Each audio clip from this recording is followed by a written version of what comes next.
ನೋಡಿ, ಈ ದೃಶ್ಯಗಳು ನೋಡ್ತಾ ಇದ್ರೆ ನಿಜಕ್ಕೂ ಹೊಟ್ಟೆ ಉರಿತಾ ಇದೆ ರೀ. ಕರ್ನಾಟಕ ರಾಜ್ಯದ ಕಾಂಗ್ರೆಸ್ ಸರ್ಕಾರದ ಆಡಳಿತದಲ್ಲಿ ಹಿಂದೂಗಳ ಹಬ್ಬಗಳಿಗೆ ಗಣೇಶ ವಿಸರ್ಜನೆಗೆ ಸರಿಯಾದ ವ್ಯವಸ್ಥೆಗಳಿಲ್ಲ. ಇದು ಕಾಂಗ್ರೆಸ್ ಹಿಂದೂ ವಿರೋಧಿ ಆಡಳಿತ. ಇವತ್ತು ಹಿಂದೂಗಳ ಧಾರ್ಮಿಕ ಭಾವನೆಗೆ ಧಕ್ಕೆ ಉಂಟು ಮಾಡೋದೇ ಈ ಕಾಂಗ್ರೆಸ್ ಆಡಳಿತದ ಕೆಲಸ. ಇಷ್ಟು ವರ್ಷದಿಂದ ನಾವು ನೋಡ್ತಾ ಇದ್ದೀವಿ. ಗಣೇಶ ಹಬ್ಬಗಳು 10 ವರ್ಷದಿಂದನೂ ಮಾಡ್ತಾ ಇದ್ದೀವಿ, ಸಾವಿರಾರು ವರ್ಷಗಳಿಂದನೂ ಮಾಡ್ತಾ ಇದ್ದಾರೆ. ನಾನು ಒಂದು 10 ವರ್ಷದಿಂದ ಗಣೇಶ ವಿಸರ್ಜನೆ ನೋಡಿದ್ದೀನಿ. ನಾನು ಯಾವತ್ತೂ ಈ ಥರ ಗಣಪತಿಗೆ ಈ ಥರ ಒಂದು ದುಸ್ಥಿತಿಯನ್ನು ನಾನು ಯಾವತ್ತೂ ನೋಡಿಲ್ಲ.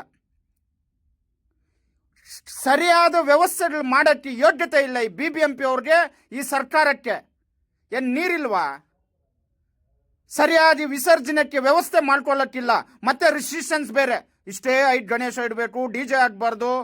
ಮತ್ತು ಗಣೇಶ ಮೆರವಣಿಗೆಗೆ ತಂದರೆ ಮೊನ್ನೆ ಟೌನಲ್ಲಿ ಗಣೇಶನ್ನೇ ಅರೆಸ್ಟ್ ಮಾಡಿ ಪೊಲೀಸ್ ವ್ಯಾನಲ್ಲಿ ಕೂರಿಸ್ತಾರೆ.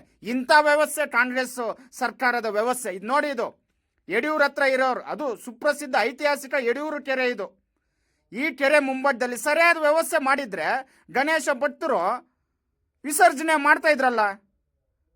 ನೋಡಿ ಯಾವ ಥರ ಅವ್ಯವಸ್ಥೆಗಳು ಮಾಡಿದ್ದಾರೆ. ನಾನು ಇದೇ ಭಾಗದಲ್ಲಿ ಹೋಗ್ತೀನಿ, 3-4 ದಿವಸದಿಂದ ನೋಡ್ತಾ ಇದ್ದೀನಿ. ಹಂಗೆ ಇದ್ದಾವೆ ಗಣೇಶಗಳು. ಮತ್ತು BBMPಯಲ್ಲಿ ಕೋಟ್ಯಾಂಗಟ್ಟಲೆ ಭ್ರಷ್ಟಾಚಾರ ಮಾಡ್ತಾರೆ, ಅವ್ಯವಹಾರಗಳು ಮಾಡ್ತಾರೆ. ಅಂಥದಕ್ಕೆಲ್ಲ ದುಡ್ಡಿರುತ್ತೆ.